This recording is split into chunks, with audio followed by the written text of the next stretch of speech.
right, everyone. Boom mics out of the scene. Quiet on the set. Action! Hey, boss! The owner restored this baby only to fail the state smog test because of factory equipment that predates the personal computer. It has out-of-date, unrepairable factory stock smog equipment, older than a floppy disk. How are classic car owners adapting to these challenges? Innovation. Innovation? A growing number of owners are planning on retrofitting their classics with modern emission controls. But California's regulations make these upgrades nearly impossible to implement. So the regulations might be preventing environmental improvements?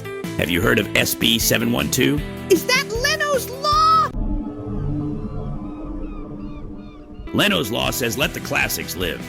These ain't daily commuters, they're mobile museums with history. Under SB712, these vintage cars would get special consideration since they're driven less than 1,000 miles annually on average. Wow. We're talking about vehicles that spend 95% of their time in garages. What about air pollution? These cars are becoming testing grounds for retrofitted clean technology. Some owners are even experimenting with hybrid conversions. Many of these collectors actually drive EVs for their daily commute.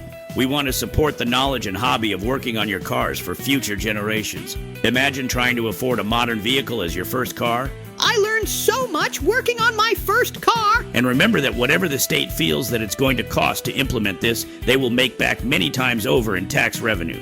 This means it includes business tax revenue from shops and parts suppliers for these vehicles. Say what? It also includes sales tax revenue for restoration parts, which is even charged on orders from out-of-state vendors. Wow! As is, these vehicles represent over $1.5 billion in preserved American manufacturing heritage. Wow. It's about maintaining technical knowledge that's increasingly rare. It's forcing us to rethink what preservation really means in a changing world. Maybe we all should look more closely at the benefits of SB 712.